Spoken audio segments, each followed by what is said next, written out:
when you go through school, like this change happens, right? From like when you're in elementary school and kids don't know what they're saying and racial things happen that you guys don't have any like historical context to understand what it is. And then you get to high school where you start to like have a better gut sense about what racism is, and people know what they're talking about, or they act like they know what they're talking about. What I don't want to say like which was better, which was worse, but like what was that like navigating that, or like how do you think that affected you differently? Yeah, high school. I think the one thing, uh,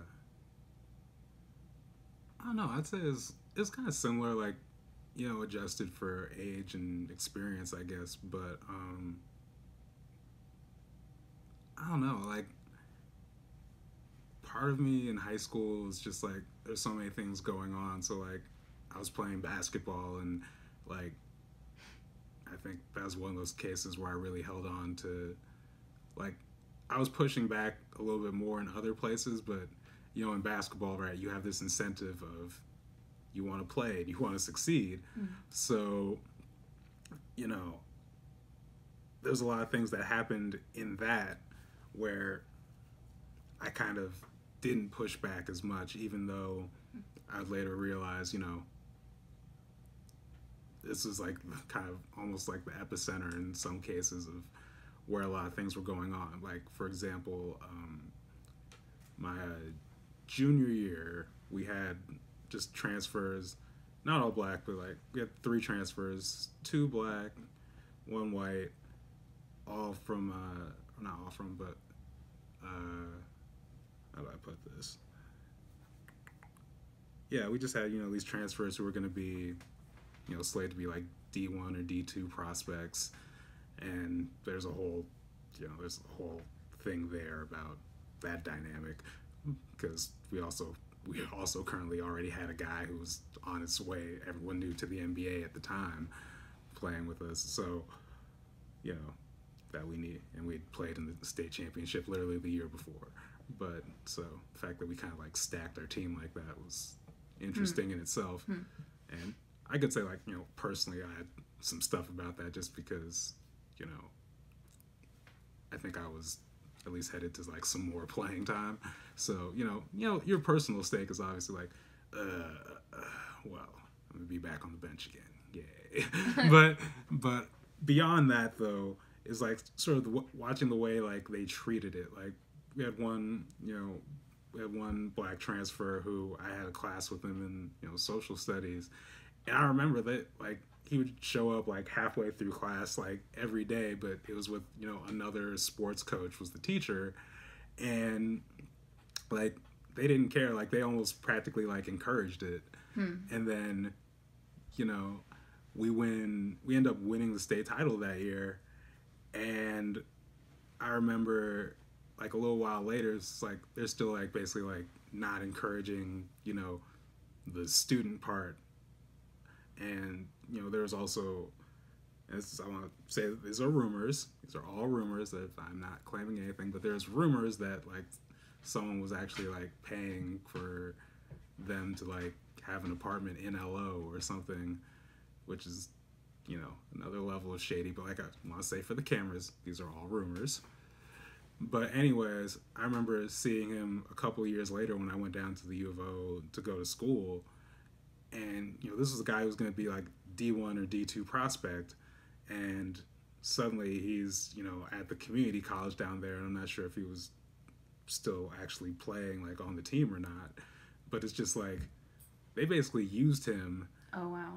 And like it'd be one thing if it's like we used him, but then we set him up to continue on the trajectory he was on. But no, it's like you used him to win a state title and then literally just threw him out there. Wow. Or you had other black transfer who, he wasn't as, I guess he wasn't as, gung-ho on the whole, well, we're going to base everything we do on this team around this guy who's going to the NBA and you get in where you fit in. Like, because he he had college aspirations as well, D1 aspirations. So he pushed back, and they ended up just straight up demoting him to JV, and pretty openly ridiculing him, not just for basketball reasons, but like openly like ridiculing his intelligence throughout the entire time. And for what it's worth, he ended up transferring to another school in the league for his senior year, and ended up, I think he ended up getting a D1 scholarship, so it kind of worked out for him. I ended up seeing him. I remember seeing him a few years ago at this just gym, and just for like pick up basketball, and apparently he's like playing in Germany now or something like that. So it ended up working out, but it should be noted he had to literally get out of the school to do it. Yeah. But doing stuff like that where it's just like they use you, and like in my personal case, like I wasn't a huge prospect or anything like that. I was just a person on the team. But I remember like before my spring ball junior year, it's the off season. It's where it's not none of the lights or cameras are on or anything, but it's an important time because it's where you're jockeying for a position, and that's what kind of sets you up to be either out there playing or on the bench when all the lights and cameras come on. And I was having this great spring to begin with. It's like, oh sweet, I'm getting double doubles, I'm starting, I'm doing these things, and cool, this might be my breakout. I might have one of those senior years or something. Mm-hmm.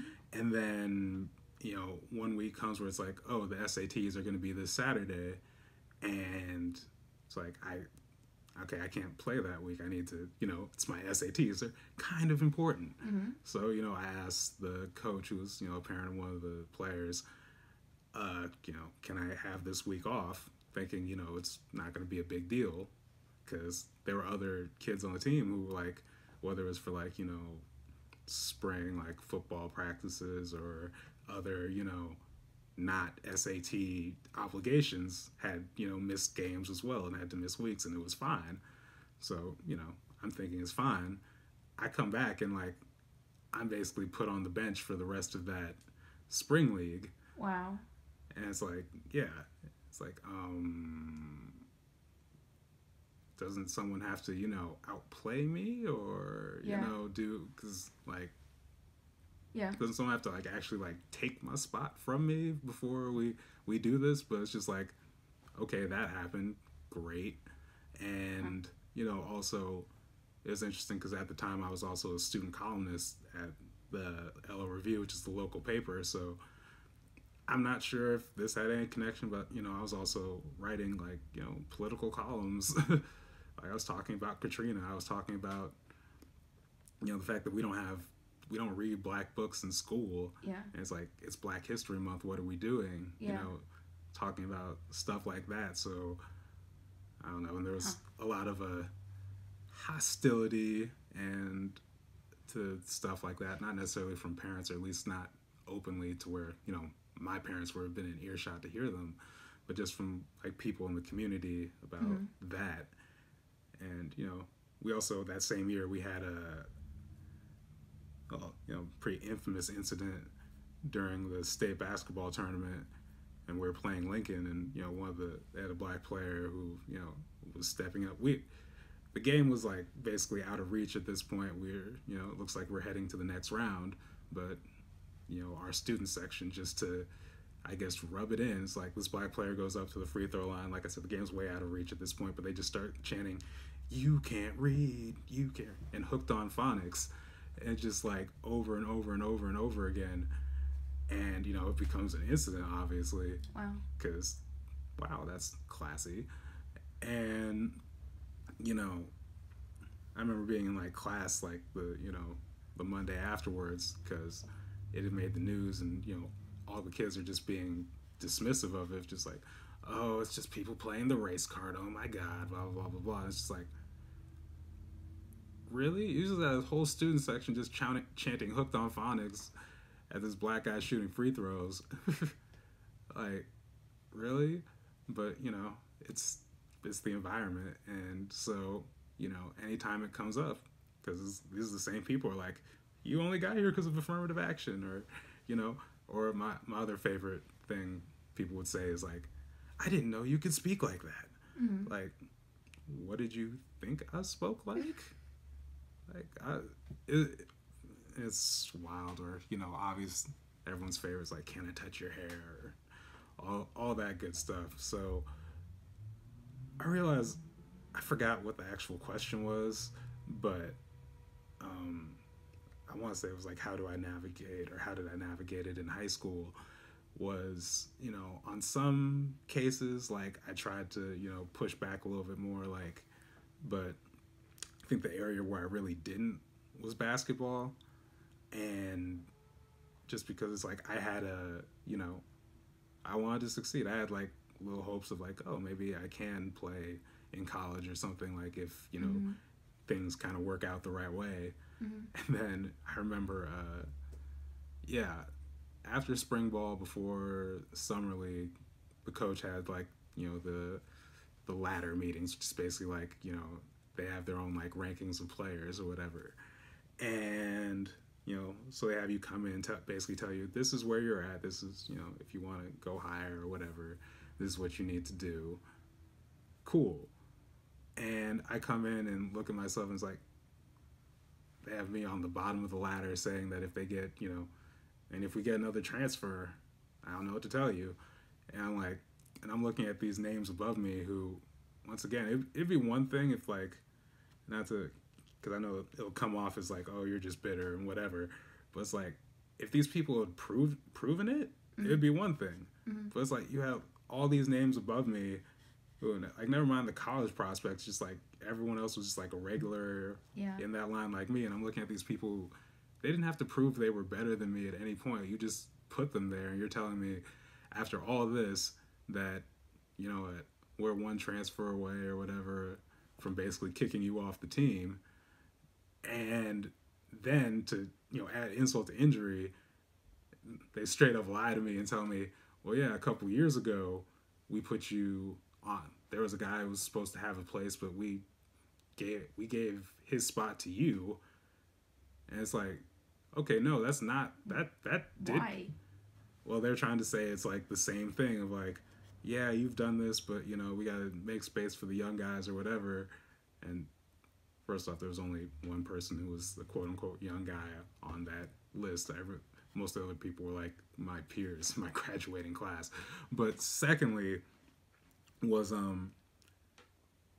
because I remember like sophomore year, because I swung varsity JV or whatever, and no, they didn't give me anything. I started off in, like, the example, I was like freshman, JV2, JV varsity.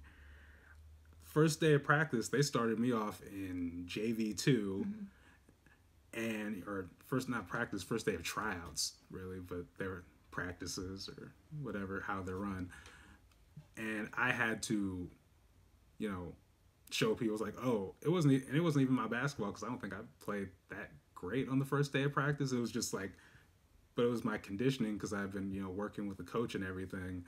And it's like, oh, I'm running fast, like I was a center, I was supposed to be slow for most of the time, but the point guards are supposed to be your fastest people. And like, I was pacing them in like that first day, and they were like, okay, we're gonna just move you up to like the next day I come back in and we're doing stretches. And then they're like, Bruce, come with us, you're gonna come up to like the JV and varsity practice. Cool, great, I've moved up to that.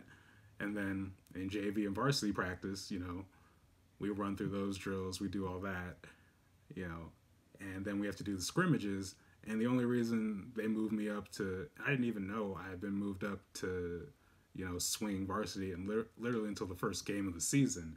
But like, I had to go in there and take it to these varsity players and basically be like, okay, I can hold my own against these people. And even then, like, and I say I didn't know till the first game of the season, I mean, like, because you have the JV game and then the varsity game after it.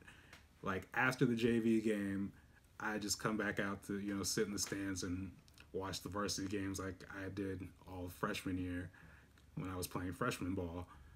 And I'm getting ready to go into the stands, and the coach says to me, Bruce, why aren't you on the bench? You're supposed to be out here.